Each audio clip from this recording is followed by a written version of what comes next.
자, 오늘 말씀 시편 23편 1절에서 6절과 고린도서 12장 9절 이어서 읽겠습니다. 여호와는 나의 목자시니 내게 부족함이 없으리로다. 그가 나를 푸른 풀밭에 누이시며 쉴 만한 물가로 인도하시는도다.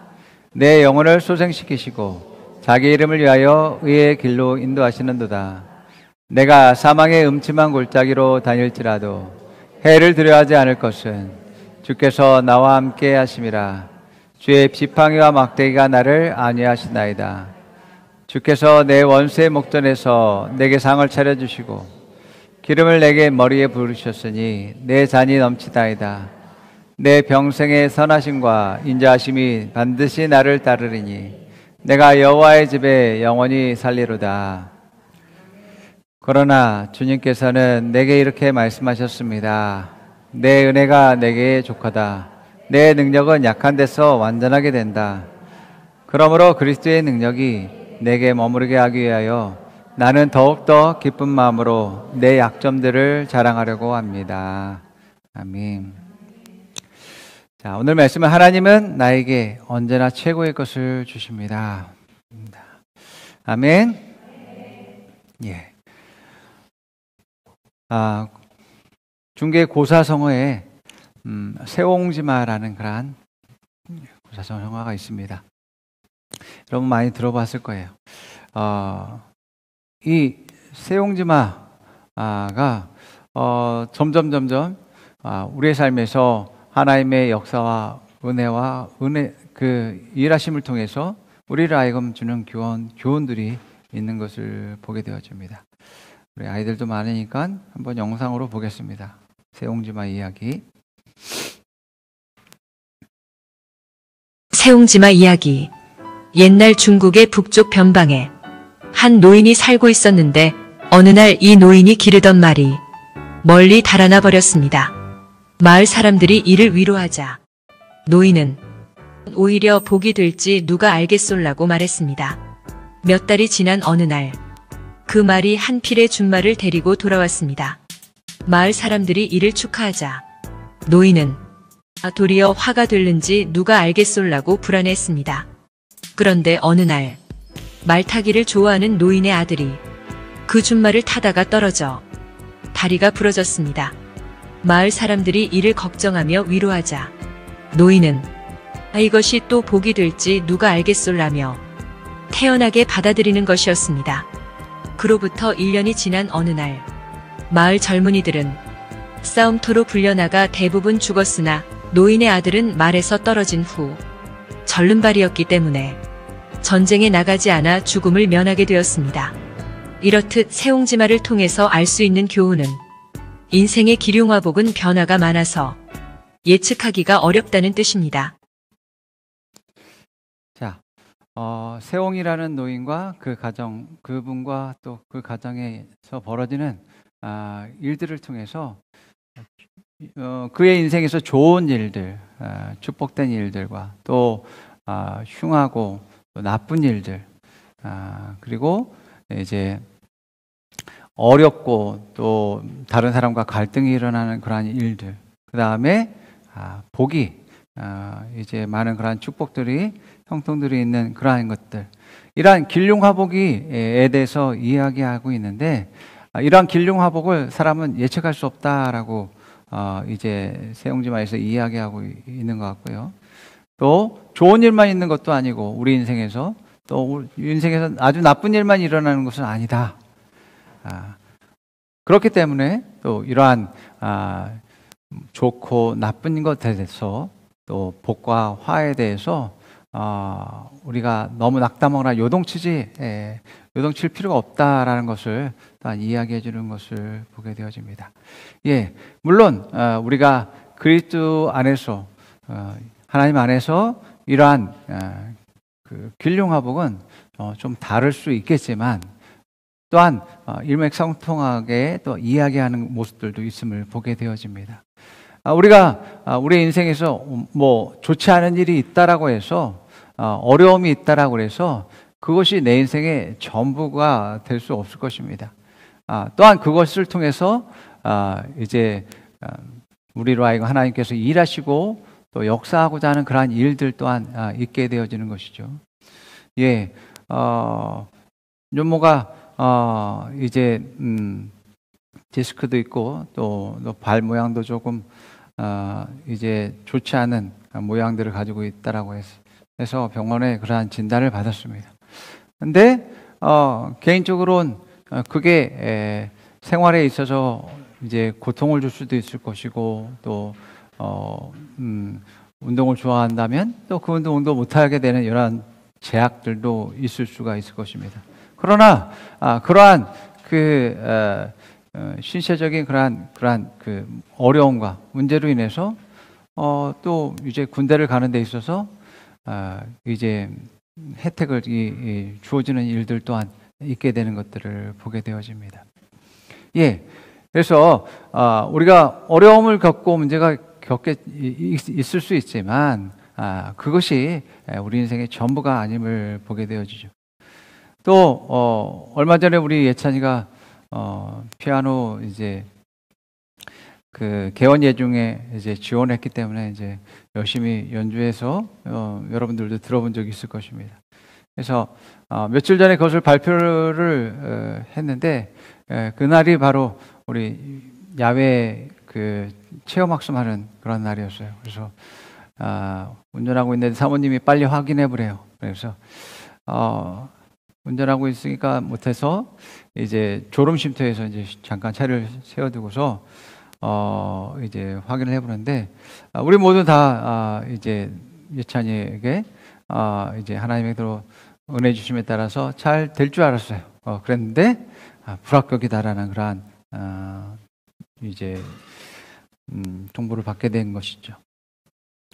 그런데 그러면서 운전하면서 이제 그 목적지를 향해서 가고 있는데 하나님께서 어떤 감동을 주냐면 그럼에도 하나님은 예찬이에게 최고의 것을 주셨다라는 것을 말씀하시더라고요.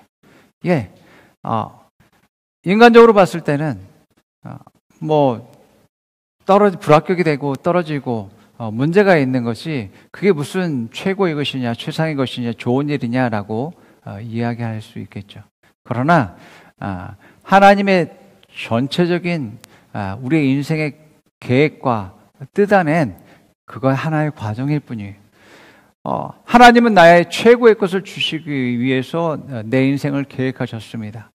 그렇기 때문에 그 과정 역시 마찬가지로 최고이고 최상의 것이다라는 것을 우리는 믿을 수 있어야지만이 되어지는 것이죠. 예, 그런다면 내 인생은 조금 어렵고 힘든 일이 있다 할지라도 그것에 이제 내 마음이 실족되어지고 좌절할 것이 아니라 또다시 하나님이 행하실 일들을 더욱더 기대하면서 행하실 일들을 또 소망하면서 믿음으로 나아가야 되는 것이 바로 우리의 자세가 아닌가 생각하는 것이죠. 자, 어떻게 보면 내가 생각하는 최고의 것, 최상의 것과 하나님이 생각하는 최상의 것과 최고의 것이 좀 차이가 있을 수 있음을 보게 됩니다. 물론 하나님의 뜻과 내 뜻이 일치가 된다면 그것이 금상첨화겠지만 서로 차이가 있고 다르다라면 무엇보다도 하나님의 뜻과 계획이 이루어지는 것이 더 최고의 것, 더 좋은 선택이 될 수 있을 것입니다. 우리가 원하는 것이 아니라 원치 않은 그러한 질병, 가난, 또 죽음, 실패 등 이러한 부정적인 일들이 우리의 삶에서 일어나게 될 때에 우리는 여러 가지 이제 상한 마음, 실축되는 마음, 그러한 마음들을 슬픈 마음들을 갖게 되는 것들을 보게 되어집니다. 그래서 오히려 믿음을 선택하지 못하고 하나님의 말씀을 선택하지 못하고 말하지 못하고 행동하지 못하는 그러한 일들이 발생합니다. 그래서 많은 사람들이 뭐 육신을 가지고 있는 모든 사람들이 이런 나쁜 상황들, 악한 상황들이 일어나는 것을 두려워하고 염려하고 걱정하고 있습니다.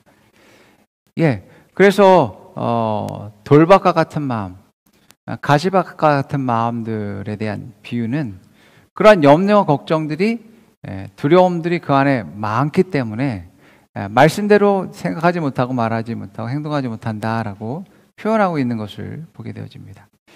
욥이라는 인물도 이러한 그 연약함을 가지고 있었던 사람 중에 한 사람이었습니다. 욥기 3장 25절에서 26절 말씀 한번 읽어보겠습니다. 마침내 그렇게도 두려워하던 일이 밀어닥쳤고 그렇게도 무서워하던 일이 다가오고야 말았다. 내게는 평화도 없고 안정도 없고 안식마저 사라지고 두려움만 끝없이 밀려온다. 예, 하나님이 욥을 축복하셔서 많은 자녀들과 또 이제 많은 그 종들과 가축들과 많은 돈들이 있었습니다. 그러나 욥은 항상 그것들을 가지고 있었음에도 불구하고 그것들이 사라질까봐, 그것이 없어질까봐, 또 잃어버릴까봐 항상 염려하는 그러한 일들을 했었다라고 하는 것이죠. 그런데 이제 마귀가 욥을 시험하기 위해서, 욥을 넘어뜨리기 위해서 그가 두려워하던 것을, 염려하던 것을 그에게 주는 일을 하게 되었습니다. 그래서 그가 가지고 있는 모든 것들을 빼앗아가죠. 자, 그것뿐만 아니라 빼앗아간 뒤에 그 자신도 피부병에 걸리고 또 친구들마저 자기를 무시하고 정죄하는 그러한 일들을 하는 것들을 보게 됩니다. 자, 이렇게 우리가 하나님을 이제 믿고 신뢰하고 따라가는 그러한 삶을 살고 있음에도 불구하고 이러한 불행한 것들, 여러 가지 문제들을 직면하게 될 때 과연 이러한 악한 상황도 하나님이 허락하신 것일까? 그러한 생각을 하게 되어집니다. 자, 그럼에도 불구하고 내가 믿음을 선택해야 되는가, 말씀을 선택해야 되는가 라는 그러한 고민들도 하게 되어지고, 이런 상황이라면 하나님을 원망해야 되지 않는가라는 그러한 마음도 품게 되는 것들을 발견합니다. 자, 그래서 내가 원치 않는 그러한 일들과 어려운 문제들 가운데서 과연 하나님의 뜻은 어디 있을까? 이러한 그런 질문들을 우리가 오늘 해보고자 합니다. 그리고 그 속에서 하나님의 뜻을 어떻게 발견할 수 있고, 또 이러한 문제 상황에서 믿음을 잃지 않는 것과 승리하는 삶을 어떻게 살 수 있는지에 대해서 함께 나누기 원합니다. 오늘 설교의 제목처럼 하나님은 우리에게, 여러분에게 최고의 것을 주시는 분이다. 최상의 것을 주시는 분이다. 그리고 나를 성공시키는 분이시고 나를 성장과 발전을 방향으로 인도하시며 결국에는 하나님의 영광이 되게 하신다라는 그러한 믿음을 더욱더 갖는 여러분 되기를 축복합니다. 예. 이런 믿음을 우리가 어려운 상황 가운데서도 잃지 않는 것이 너무나 중요합니다. 힘든 상황에서도 하나님이 여전히 나를 사랑하시고 나를 향한 특별한 계획을 가지고 있어 라는 그런 믿음을 가져야 되는 거죠. 자, 하나님은 예수님을 이 땅 가운데 보내셨을 때 예수님이 이 땅에 오신 목적이 나에게 생명을 주되 더 풍성히 얻게 하기 위한 목적들을 가지고서 보내셨다라고 말씀합니다. 또 뿐만 아니라 내가 영광을 얻되 더 영광으로 나아가는 그런 삶을 사는 것을 하나님은 계획하셨다라고 말합니다. 자, 여러분, 하나님이 그런 계획을 가지셨다 할지라도 그 과정에서는 역경과 어려움들이 있을 수 있습니다. 아브라함이나 욥과 같은 그러한 인물들을 보게 되어지면 그들을 향한 하나님의 특별한 계획과 계시와 예언들은 놀라운 것들이었습니다. 아브라함에게는 내가 복의 근원이 되어지고 또 믿음의 조상이 되어졌을 뿐만 아니라 내가 열방의 아버지가 되어지며 너에게 많은 후손이 생겨날 것이다 라고 말씀했습니다. 그러나 아브라함에게는 많은 시간 나그네의 삶을 살아야지만이 되어졌어요. 자기의 땅도 없고 또 정착할 집이 없었으며 다른 민족과 나라들의 눈치를 보면서 살아야지만이 되어졌습니다. 또 뿐만 아니라 이제 100세가 되기 전엔 자기의 자녀도 자녀 한 명도 없는 사람이었습니다. 하나님이 너로부터 많은 민족이 나올 것이고 또 나라가 세워질 것이고 왕들이 나올 것이다 라고 말씀했는데 한 명의 자녀도 없었다라는 것입니다. 요셉도 마찬가지입니다. 하나님의 계획은 그를 애굽의 총리로 세우셔서 이제 팔레스타인의 사람들의 죽어가는 사람들을 구원하는 것과 또 이스라엘 하나님이 택한 그러한 아버지 집을 정말 번성케 해서 애굽 안에서 이제 한 민족과 나라를 세우는 계획들을 가지고 있었음을 보게 됩니다. 그런데 우리가 알듯이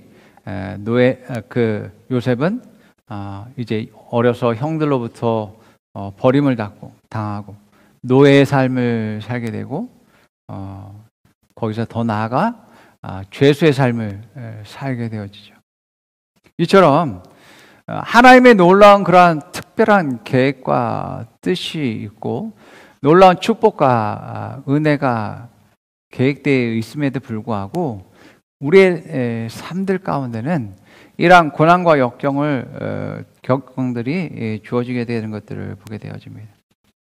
자, 우리가 그러한 것들을 만나게 될 때, 그런 문제를 만나게 될 때, 우리는 한번 생각해 봐야지만 되죠. 이게 과연 하나님의 뜻인지, 아니면 내가 잘못한 것인지, 나의 어떤 욕심이나 나의 실수로 인해서 벌어진 일인지, 우리는 고민해 봐야지만 되어집니다. 만약에 나의 실수라면 하나님을 원망할 수 없죠. 예. 다시 회개하고 돌이키고 또 하나님의 뜻 가운데 내 자신을 방향을 전환해서 주님을 따라갈 수 있도록 해야지만 되어집니다. 자, 그런데 우리가 하나님의 뜻과 계획을 순종하면서 나아가는 길 가운데서도 이러한 어려움들을 만날 수 있습니다. 자, 이러한 어려움들은 하나님의 뜻과 계획 안에서 존재하는 그러한 고난과 역경이기 때문에 그것은 반드시 극복되어지고 승리되어지고 또 극복되어지고 승리되어진다면 나의 더욱더 성장과 발전을 이룰 것이다라는 것을 기대할 수 있는 그러한 여러분 되기를 축복합니다. 예, 지나간다라는 겁니다. 그것이 나로 하여금 이제 절망과 좌절 안에서 내가 실패한 인생으로 끝나는 것이 아니라 하나님 뜻과 계획 안에서 내가 따라가면서 벌어지는 그런 고난과 역경은 결국 지나갈 것이며 우리가 승리하고 더 성장과 발전으로 나아간다라는 겁니다.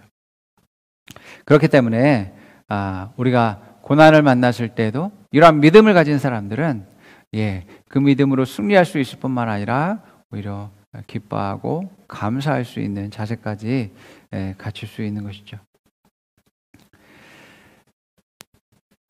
그래서 이제 요셉과 같이 그러한 노예의 삶, 이제 죄수의 삶, 그러한 모멸과 수치를 당하는 그러한 시간들 모두가 다 그의 잘못이 아니었기 때문에 하나님의 계획 안에 있었기 때문에 그것들은 모두 다 지나가며 결국에는 하나님이 계획하신 하나님의 그때에 그것들이 이루어짐으로 말미암아서 모세가 많은 사람들을 구원하고 또 번성케 하는 그 이스라엘 민족을 번성케 하는 그 일들을 하는 것을 보게 됩니다. 그래서 여러분들이 이러한 어떤 삶의 문제와 고난과 역경을 만났을 때 여러분들은 그 문제만을 바라보는 게 아니라 하나님의 눈으로 하나님의 시각으로 내 인생 전체를 바라볼 수 있어야지만 됩니다. 예, 좀 객관적으로 봐서 내 인생 전체를 향한 하나의 특별한 계획들을 볼 수 있어야지만 되어집니다. 예, 그래서 우리가 요셉의 인생을 성경책 안에서 그 인생의 전체를 볼 수 있듯이 여러분을 향한 하나님의 계획들이 이제 적힌 것들을 여러분들이 객관적으로 여러분들이 보는 그러한 눈으로서 본다라면, 예, 결국에는 이 상황도, 이 문제도, 이 어려움도 극복되어질 거고 승리할 것이다라는 그런 믿음을 가질 수 있게 될 것입니다. 자, 그래서 말씀이 말하는 것처럼 하나님이 나에게 생명을 주되 더 풍성히 얻기 위한 목적들이 있어라고 우리가 고백할 수 있고, 하나님은 내게 영광을 주되 더욱더 영광에서 영광으로 나아가기 위한 그러한 계획들을 가지고 있어. 나는 계속 성장할 거야. 나는 계속 발전할 거고, 나는 하나의 뜻 안에서 성공할 거야 라고 하는 그러한 믿음을 갖게 되어집니다. 그러므로 여러분들이 하나님의 눈으로 여러분의 인생을 바라보기 바랍니다. 아멘. 뿐만 아니라 여러분의 자녀도 마찬가지고, 여러분에게 맡겨진 그 사람도 그렇게 바라보는 거죠. 예. 그렇게 된다면 조금 실수하고 잘못했어도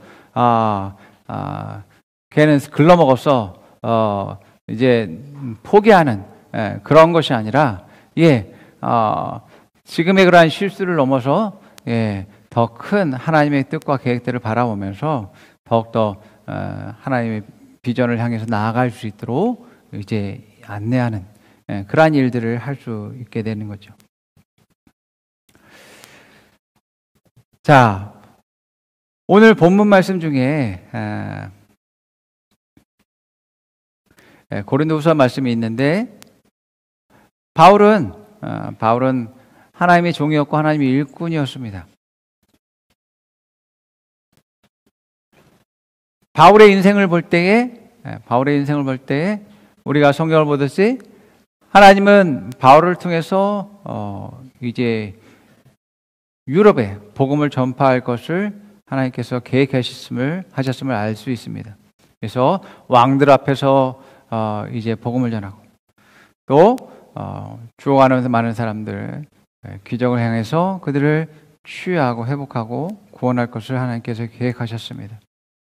그런데 그 과정들 가운데는 많은 그러한 핍박과 또 모욕과 이제 위협과 죽임을 당할 위기 가운데 놓여졌음을 보게 되어집니다. 그래서 감옥에 갇히기도 하고 채찍에 맞기도 하고, 또 유대인들에게, 동족들에게 이제 39대의 매를 5번이나 맞게 되고, 또 돌에 맞아서 죽을 뻔도 했습니다. 그리고 이제 로마로 가는 길에 섬에서 복음을 전하기 위해서 이제 불을 쬐는데 이제 독사에 물려서 죽을 위기도 있었습니다. 자, 고린도서 11장 23절 28절 읽어볼게요. 그들이 그리스도의 일꾼입니까? 내가 정신 나간 사람같이 말합니다마는 나는 더 그렇습니다. 나는 수고도 더 많이 하고 감옥살이도 더 많이 하고 매도 더 많이 맞고 여러 번 죽을 뻔했습니다. 유대 사람들에게 마흔에서 하나를 뺀 매를 맞은 것이 5번이요, 채찍으로 맞은 것이 3번이요, 돌로 맞은 것이 1번이요, 파선을 당한 것이 3번이요, 밤낮 꼬박 하루를 망망한 바다에서 떠다녔습니다. 자주 여행하는 동안에는 강물의 위험과 강도의 위험과 동족에게 위험과 이방 사람들의 위험과 도시의 위험과 광야의 위험과 바다의 위험과 거짓 형제의 위험을 당하였습니다. 수고와 고역에 시달리고 여러 번 밤을 지새우고 줄이고 목마르고 여러 번 굶고 추위에 떨고 헐벗었습니다. 그 밖의 것은 제쳐놓고서라도 모든 기회를 염려하는 염려가 날마다 내 마음을 누르고 있습니다. 예.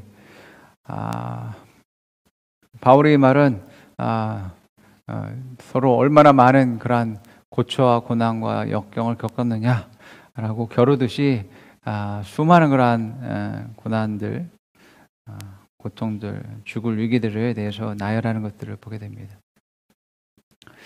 자, 특별히 바울은 자신의 육체의 가시에 대해서 3번 하나님께 기도했다라고 말씀하고 있어요. 그러면서 이러한 자기의 육체의 가시, 사단의 하수인 귀신이 그것을 제거해 줄 것을 요청했습니다. 그런데 주님이 바울에게 내 은혜가 내게 족하다라고 말씀하셨어요.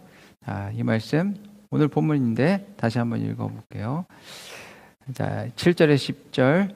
내가 받은 엄청난 계시들 때문에 사람들이 나를 과대평가할지는 모릅니다. 그러므로 내가 교만하게 될지 못하도록 하나님께서 내 몸에 가시들을 주셨습니다. 그것은 사탄의 하수인이라고 할 수 있는데 그것으로 나를 치셔서 나로 하여금 교만해지지 못하게 하시려는 것이었습니다.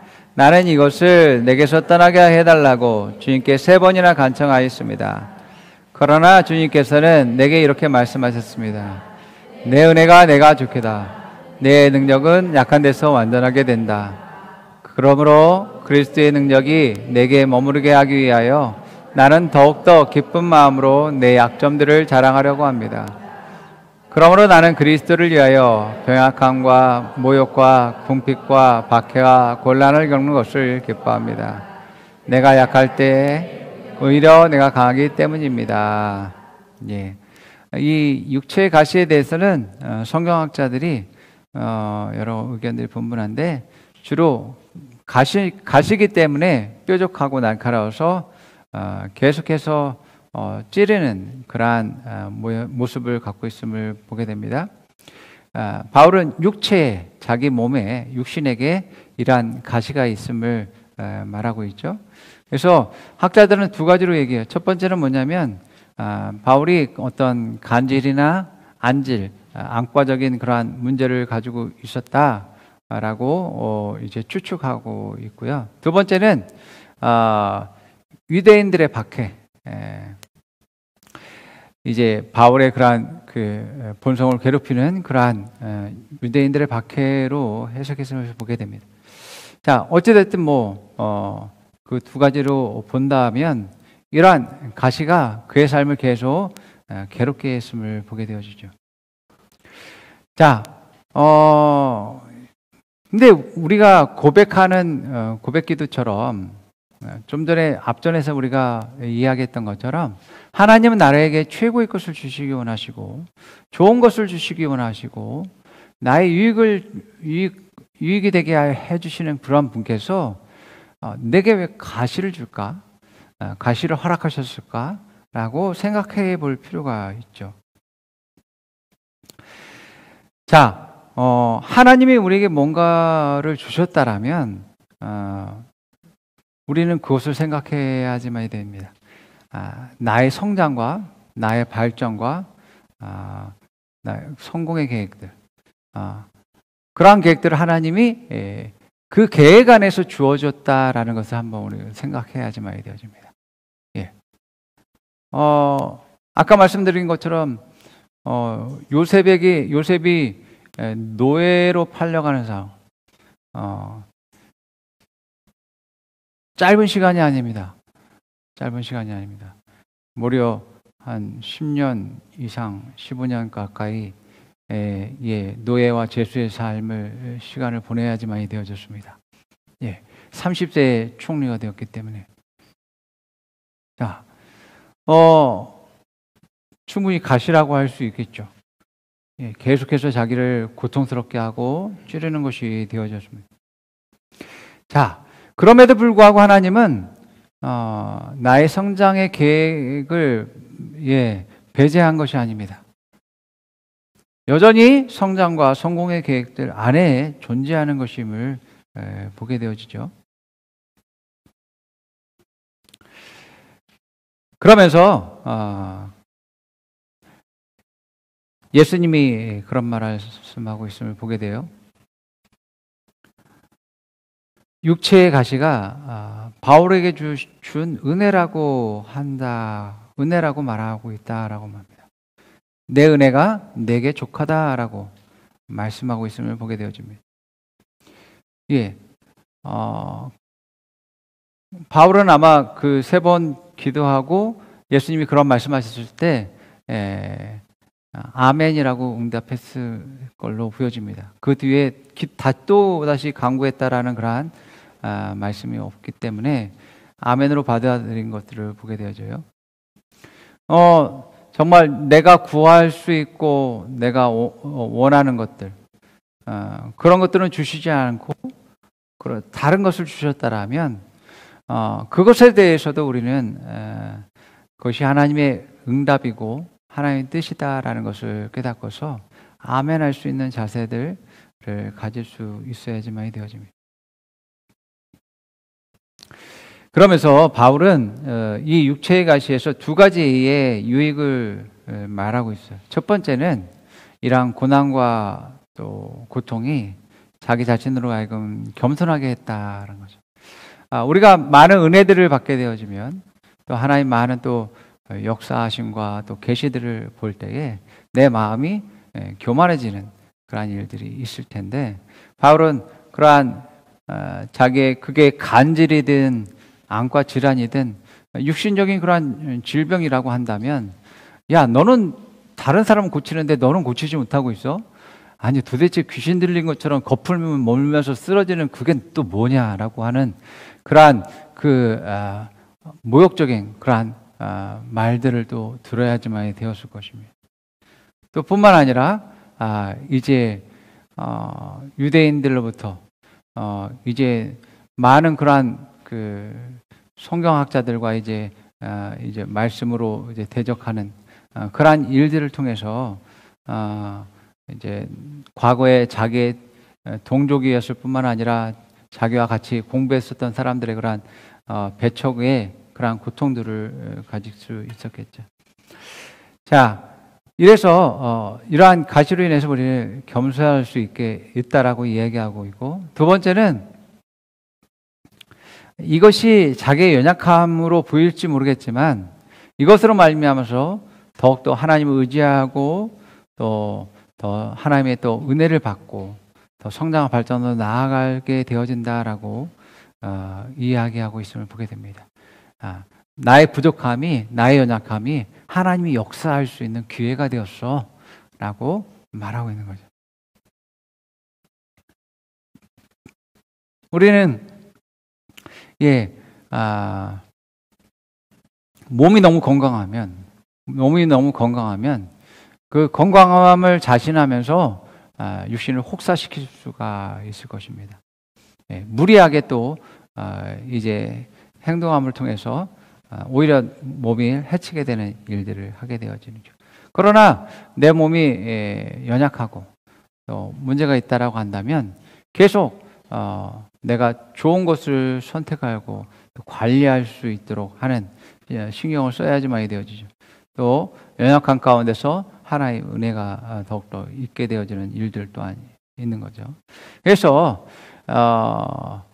어떻게 보면 내가 능력이 많고 힘이 많고 가진 것이 많으면 하나님을 의지하지 않게 되는 것들을 보게 돼요. 항상 우리의 많은 문제들, 어려움들, 연약함들, 부족함들 가운데서 하나님을 의지하고 또 그 상황에서 하나님이 놀랍게 부어주는 은혜들을 또 발견하는 그러한 일들이 일어나게 되어지죠. 그렇기 때문에 우리가 문제가 있다고 연약하고 부족하다라고 해서 절망할 게 아니라 믿음으로 승리할 수 있고 하나님의 은혜를 경험할 수 있는 좋은 기회가 되어진다라는 겁니다. 자, 여러분 생각해 보십시오.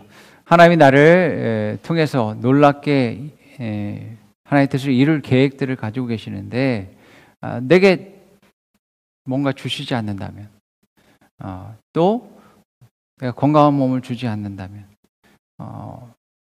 뭔가 부족하다면 더 많은 일들을 하지 못하게 되어지겠죠. 그렇죠? 그렇게 해서 이제 하나님의 뜻대로 되지 않는다면 그것은 내 책임이라고 할 수 없는 거죠. 하나님이 이제 주시지 않았기 때문에 못한 것이기 때문에 예. 그래서 내가 하나님의 뜻을 이루기 위해서 더 큰 은사를 주십시오. 영혼들을 구원하기 위해서 내게 더욱더 능력을 주십시오. 내게 더욱더 축복하십시오. 은혜를 더하십시오. 라고 했음에도 불구하고 하나님 주시지 않았어요. 그러면서 바울에게 말한 것처럼 내 은혜가 내게 족하다라고 말씀하신다면 우리는 아멘이라고 해야지만 되죠. 거기에 따른 모든 책임은 주님이 지시는 것입니다. 내가 그래서 하지 못했습니다라고 한다면 예, 주지 않는 분의 그러한 책임인 것입니다. 그래서 주님이 그런 말씀을 했어요. 많이 준 사람에게 많은 것을 받을 거야. 적게 준 사람은 적은 것을 요구할 거야 라고 말씀하십니다. 그래서 하나님 나라에서 최고의 큰 상과 칭찬은 뭐냐면 적은 것을 가지고서 큰 일들을 하는 사람들이 예. 부족함에도 불구하고 예. 믿음으로 승리하면서 또 하나님의 뜻을 이루는 그러한 사람들임을 보게 되어집니다. 그래서 소아시아의 7교회 중에서 빌라델비아 교회가 칭찬받고 또 하나님의 놀라운 그런 은혜를 받는 것을 보게 되어집니다. 자, 여러분에게 하나님이 주신 은혜가 무엇입니까? 예, 은혜를 발견하기 위해선 내가 누구인지를 먼저 깨달아야지만 되어집니다. 그리고 내가 아버지의 사랑받는 사람인 것을 깨닫고 나를 향한 아버지의 계획이 무엇인지 알아야지만 되죠. 그럴 때에 하나님의 눈으로 내 인생 전체를 바라볼 수 있고 지금의 문제와 어려움들을 이해할 수 있고 또 이겨나갈 힘을 갖게 되어지는 것이죠.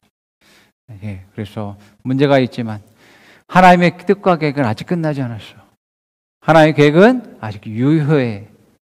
내가 생명 얻되 더 풍성이 없는 것이 아버지의 뜻이고 내가 영광에서 영광으로 나아가는 것을 하나님이 계획하셨어.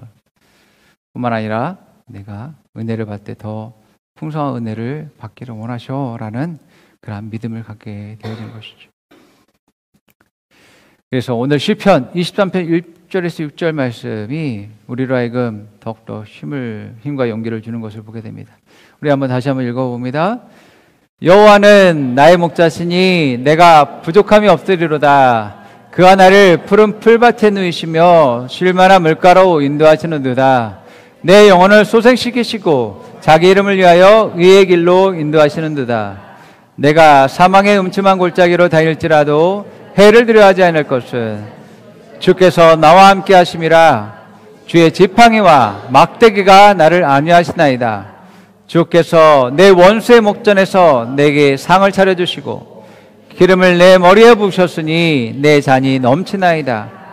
내 평생의 선하심과 인자하심이 반드시 나를 따르니 내가 여호와의 집에 영원히 살리로다. 아멘. 네, 여러분 이 말씀을 묵상하면서 여러분들이 고백하고 여러분들의 상황에 맞춰서 여러분들이 선포하고 주장하고 명령하고 하면 여러분들에게 더욱더 믿음이 차오르고 또 성령으로 충만해지는 일들이 일어나게 될 것을 믿으시기 바랍니다. 여러분 주님이 함께 하십니다. 여러분과 함께 동행하시고 여러분들을 지키시고 보호하시는 분이십니다. 주의 지팡이와 막대기가 여러분들을 보호하신다라고 말씀하십니다. 그리고 원수가 여러분을 해칠자 자도 그 원수 앞에서 여러분들에게 잔치를 베풀어 주시고 또 상을 차려주시고 여러분들에게 기쁨과 또 영광에서 영광으로 나아가는 일들이 일어나게 될 것입니다. 예. 그러면서 말씀하시기를 내 그릇이 넘칠 것이다 라고 말하죠. 예. 내 그릇이 작든 크든 간에 아무튼 하나님의 놀라운 사랑과 은혜로 넘치고 채우고 넘치게 될 것을 말씀하고 있습니다. 예. 그러므로 문제는 우리가 예수 그리스도 안에서 하나님 안에 있는 것입니다. 하나님 안에 있으면 어떤 문제를 알지라도 지나갈 것이고 극복되시고 또 우리의 성장과 발전을 이루고 승리하게 되어지는 것은 너무나 당연한 것입니다. 이것이 나를 향한 하나님의 계획이고 뜻임을 믿으시기 바랍니다. 하나님 여러분을 사랑하십니다. 아멘. 자, 함께 고백해 봅니다. 하나님의 뜻과 계획 안에서 나는 최상의 삶을 삽니다. 하나님은 나에게 최고의 것을 주십니다. 하나님은 나에게 최상의 것을 주십니다.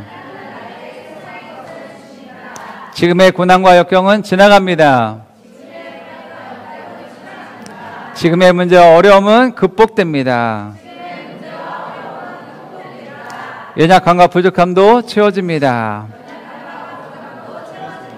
주님이 주신 은혜가 내게 족합니다. 주신 축복에 감사합니다. 주신 능력에 감사합니다. 옆 사람이 말해봅니다. 하나님의 시각으로 인생을 바라보십시오. 하나님은 당신의 성공을 계획하셨습니다. 지금의 문제는 극복됩니다. 지금의 어려움은 극복됩니다. 당신에게 소망이 있습니다. 당신에게 성장이 있습니다. 당신에게 발전이 있습니다. 당신에게 승리가 있습니다. 당신을 축복합니다. 아멘. 기도하겠습니다.